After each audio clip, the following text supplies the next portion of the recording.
Dalam 2 video sebelumnya, kita sudah jauh membahas pernikahan dalam kacamata teologi reform. Maka video ini akan dilanjutkan contoh problema pernikahan di Jenewa.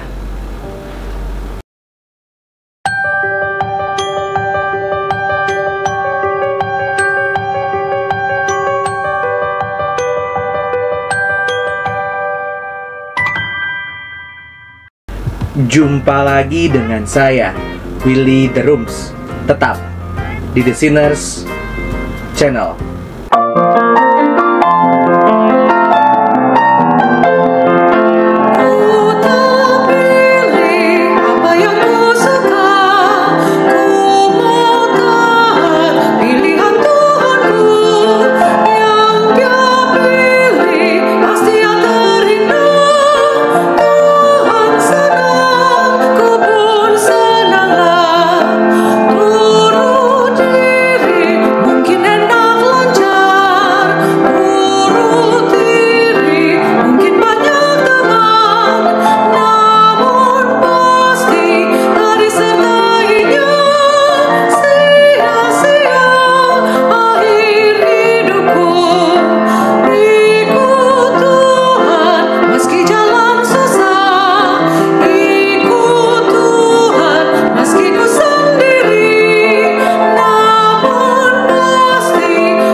Konsistori di Jenewa dibentuk sebagai satu lembaga untuk menjalankan disiplin dan penerapan ajaran reformasi dalam kehidupan jemaat sehari-hari.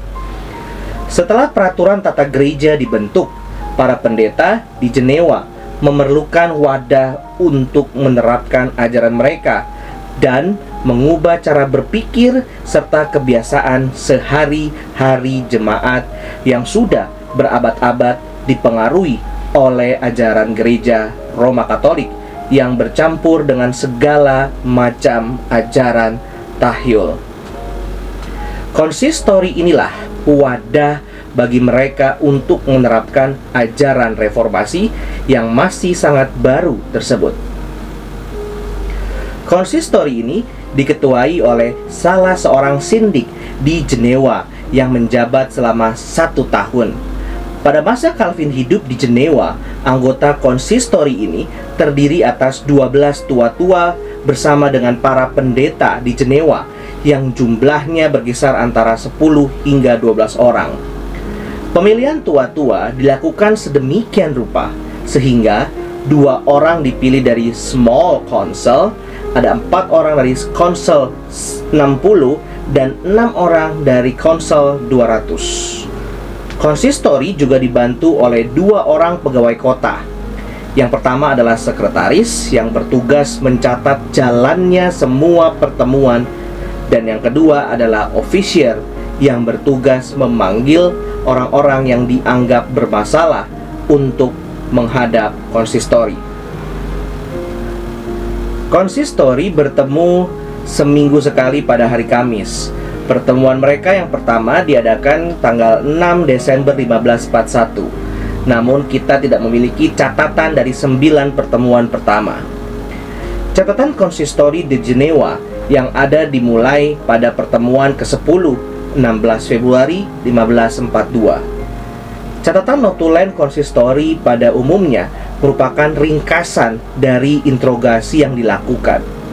Interogasi ini dilakukan oleh sindik yang telah mempelajari kasus yang dibicarakan dan kemudian menanyakan pertanyaan-pertanyaannya kepada orang bersangkutan, mendengarkan jawabannya, dan mengajukan beberapa pertanyaan lagi. Kadang-kadang 1 atau 2 pendeta juga mengajukan pertanyaan. Tetapi pada dasarnya sindiklah yang melakukan interogasi. Setelah interogasi, konsistori mempersilahkan orang yang bermasalah untuk meninggalkan ruangan, lalu memanggil saksi-saksi atau orang lain yang terkait dengan kasus tersebut. Kalau terjadi kontradiksi antara kesaksian mereka, konsistori akan mempertemukan keduanya dan berusaha melihat siapa yang berbohong. Setelah konsistori mempertimbangkan semua proses interogasi, keputusan segera diambil. Pada dasarnya ada 3 jenis keputusan. Yang pertama dan yang paling sering terjadi adalah konsistori memberikan teguran yang sangat keras kepada orang yang terbukti melakukan kesalahan. Teguran ini hampir selalu diberikan oleh John Calvin. Pada kasus yang lebih serius, konsistori memberikan hukuman ekskomunikasi. Yang ketiga, untuk kasus-kasus kriminal yang sangat serius dan dinilai perlu mendapat hukuman berat, konsistori mengirim orang yang bersalah tersebut kepada konsel. Pada tahun pertama masa pelayanan konsistori, banyak kasus pernikahan yang harus ditangani berkisar pada klarifikasi apakah pernikahan yang dilakukan atas dasar minum atas nama pernikahan seperti yang saya sudah jelaskan di video sebelumnya adalah pernikahan yang sah. Catatan pertama dari persidangan konsistori yang kita miliki tertanggal Kamis 15 Februari 1542 memberikan gambaran kepada kita tentang keadaan ini.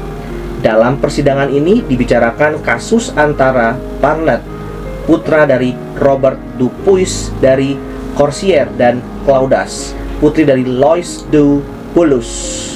2 tahun sebelumnya, Parnet dan Claudas pergi ke kota Colonges, dan sepulangnya dari sana, Parnet mengatakan bahwa mereka minum atas nama pernikahan.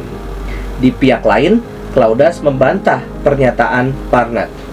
Menurut Claudas, mereka tidak minum atas nama pernikahan, tetapi hanya minum bersama dengan beberapa teman lainnya.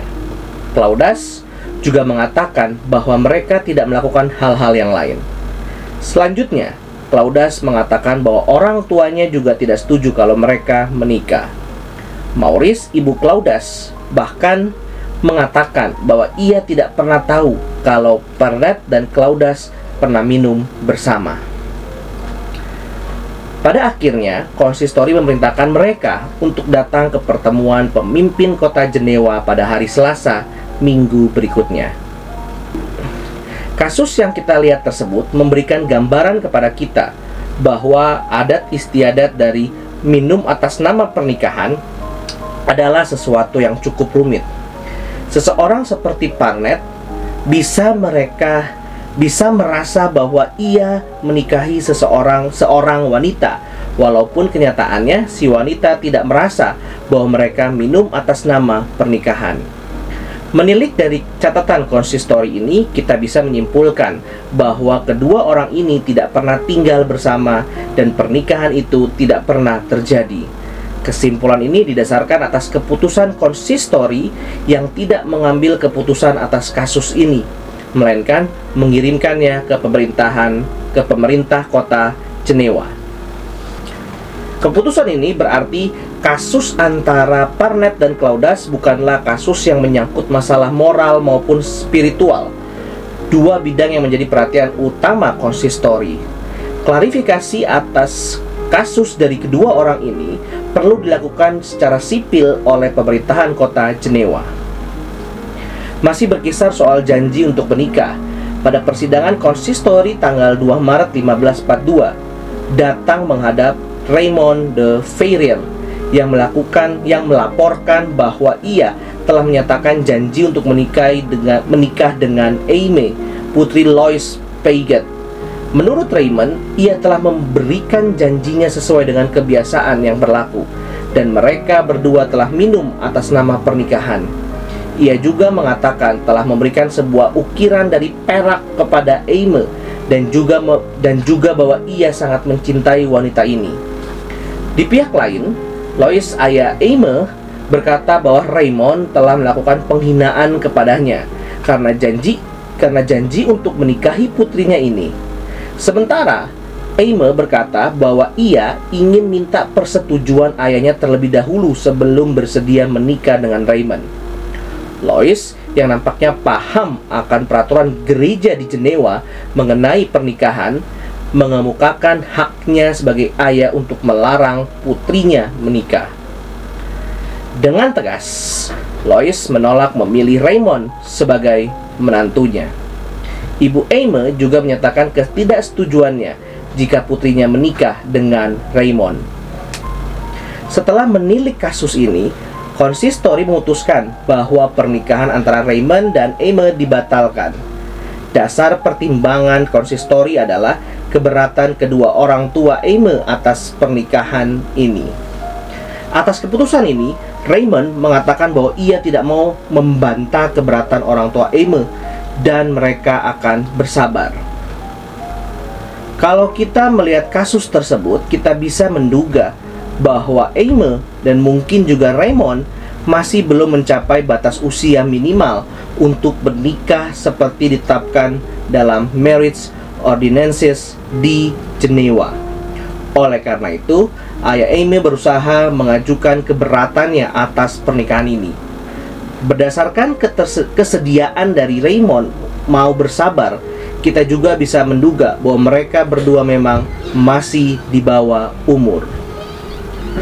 Dari kasus ini kita bisa belajar bahwa dengan adanya Marriage Ordinances dan konsistori di Jenewa sebagai satu lembaga, penataan kehidupan masyarakat sedikit demi sedikit mulai tercapai. Kasus antara Raymond dan Aime ini adalah salah satu contoh yang menunjukkan bahwa usaha Calvin dan konsistori di Jenewa untuk masyarakat di kota itu mulai menunjukkan hasil. Perkelahian rumah tangga sering mengakibatkan seseorang dipanggil menghadap konsistori. Pada hari Kamis 27 Juli 1542, konsistori memanggil Maurice de la Ruas karena ia sering bertengkar dengan istrinya. Maurice menjawab bahwa ia memukul istrinya sebab istrinya tidak mau melakukan apa yang ia perintahkan. Ia mengatakan bahwa ia tidak pernah memberikan lebih dari 4 pukulan. Jane, istri Maurice, mengaku bahwa mereka sering bertengkar, padahal ia selalu mengerjakan pekerjaan di rumah dengan baik. Maurice memukul Jane karena ia tidak membersihkan bagian depan rumah mereka. Konsistori menasihati mereka agar hidup dalam damai sebagai suami istri, sebagaimana mereka telah berjanji di hadapan Tuhan dan di depan jemaat di gereja. Konsistori juga mengingatkan mereka untuk selalu setia datang ke gereja dan mendengarkan firman Tuhan. Dari nasihat konsistori yang diberikan kepada Maurice dan Jane ini, kita dapat melihat indikasi bahwa keduanya menikah di gereja. Dalam hal ini, konsistori perlu mengingatkan pasangan ini bahwa mereka harus berusaha untuk membina kerukunan di dalam rumah tangga, sebab janji yang mereka ucapkan pada waktu menikah adalah janji di hadapan Tuhan. Dari catatan pemerintah kota Jenewa dapat diketahui bahwa Maurice dulunya adalah seorang imam gereja Roma Katolik. Ia diterima menjadi seorang berjois di Jenewa pada tanggal 2 Mei 1939. Berdasarkan data ini, kita bisa melihat bahwa Maurice adalah orang yang cukup terpandang di kota Jenewa. Sebagai seseorang yang pernah menjadi imam dan berkedudukan sebagai berjois, ia diharapkan bisa menjadi contoh bagi orang lain. Pertengkarannya dengan istrinya yang bahkan diikuti dengan pemukulan merupakan satu tindakan yang perlu mendapat penanganan, dan untuk itulah ia dipanggil menghadap konsistori. Perselingkuhan dalam rumah tangga merupakan kejadian yang juga umum pada abad ke-16. Pada umumnya, kita mempunyai kesan bahwa pihak suamilah yang sering melakukan perselingkuhan. Dalam kasus-kasus yang ditangani konsistori, kita dapati juga istri yang berselingkuh. Salah satu contohnya adalah kasus antara Mehmet Kolom dan istrinya, Pernen, putri dari Jehan Nafatir. Mehmet menghadap konsistori pada 14 Desember 1542. Ia mengeluhkan tindakan istrinya yang bertingkah laku tidak baik, suka berzina dengan pria lain, dan menghabiskan pendapatannya yang diperoleh dengan susah payah. Mehmet menuntut agar keadilan dijalankan. Ketika ditanya oleh konsistori apakah ia rajin berdoa dan mengerti isi pengakuan iman rasuli, Mehmet menunjukkan bahwa ia bisa berdoa Bapa Kami dan menghafal pengakuan iman rasuli dalam bahasa Perancis. Sementara itu, Pernen menyangkal tuduhan bahwa ia pernah berselingkuh. Ketika ditanya tentang kebenaran fakta mengenai seseorang pria yang pernah ditemukan di dalam kamarnya, ia mengatakan bahwa pria itu tidak berada di dalam kamar, melainkan di ruangan lain di dalam rumah. Konsistori memutuskan untuk membawa kasus ini ke depan konsel kota Jenewa. Pada hari Senin tanggal 18 Desember, Mehmet menghadap konsel dan memohon agar ia boleh berpisah dengan istrinya yang sudah berselingkuh dan memiliki tingkah laku yang tidak terpuji.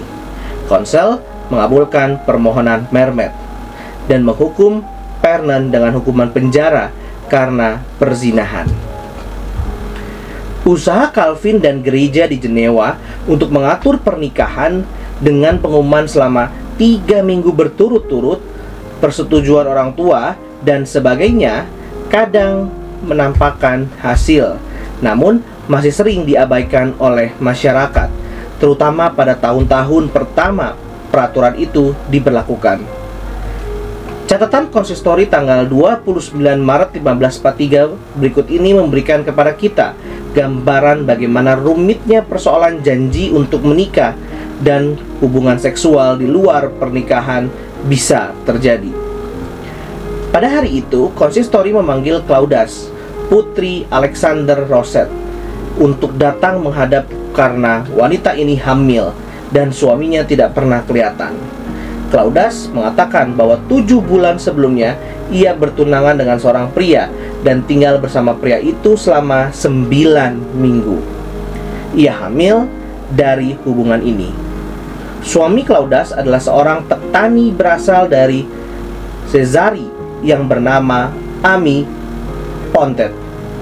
Ketika ditanya oleh konsistori, Claudas menyatakan bahwa mereka berdua memang hanya berjanji untuk menikah, namun belum meresmikan pernikahan mereka di gereja. Berhubung Ami Pontet tidak hadir pada pertemuan hari itu, konsistori memutuskan untuk memanggilnya pada hari Kamis berikutnya. Pada hari Kamis 5 April 1543, konsistori memanggil Ami Pontet untuk menanyakan masalah hubungannya dengan Claudas. Ami mengaku bahwa ia berjanji untuk menikahi Claudas dan juga mengaku bahwa mereka telah berhubungan sebagai suami istri. Ketika ditanya apakah ia berhubungan dengan wanita lain selain Claudas, ia mengatakan bahwa ia tidak pernah melakukan hal itu.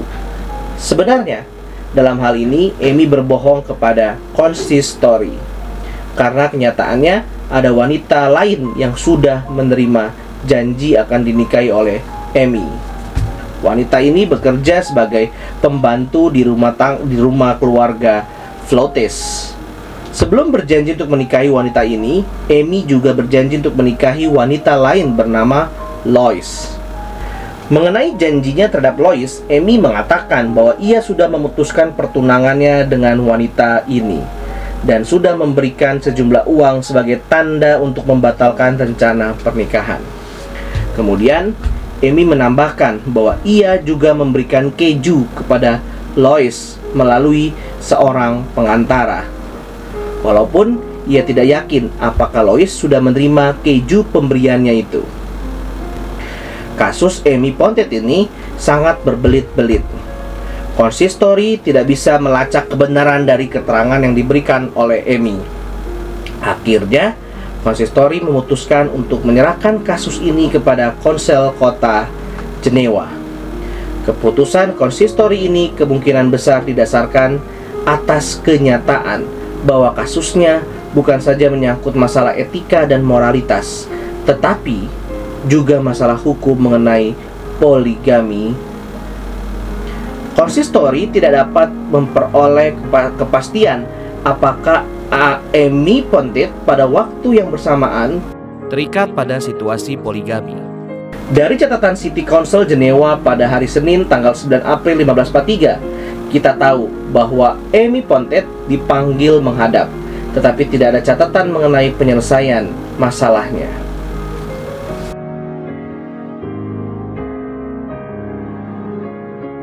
Dari pembahasan ini kita bisa melihat bahwa reformasi yang dilakukan Calvin di Jenewa menyangkut pengajaran doktrinal dan penerapannya dalam kehidupan masyarakat setiap hari.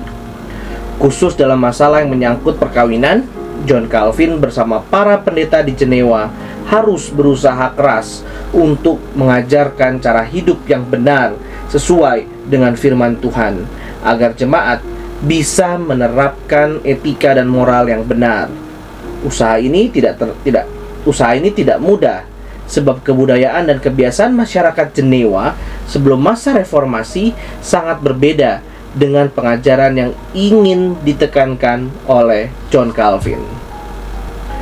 Melalui pembentukan konsistori ini, konsistori di Jenewa, Calvin berusaha agar ajaran teologi dari reformasi bisa diterapkan dalam kehidupan masyarakat. Dari contoh-contoh kasus pernikahan yang ketengahkan di sini, kita bisa melihat bahwa upaya untuk mengubah persepsi dan kebiasaan jemaat tidaklah mudah. Konsistori harus bekerja keras untuk mengajarkan kepada masyarakat tata cara kehidupan yang sesuai dengan firman Tuhan. Terima kasih. Tuhan Yesus memberkati. Puji Allah, puji Allah, puji Allah Tritunggal. Mulia-mulia bagi Allah, pemberi kurnia keselamatan.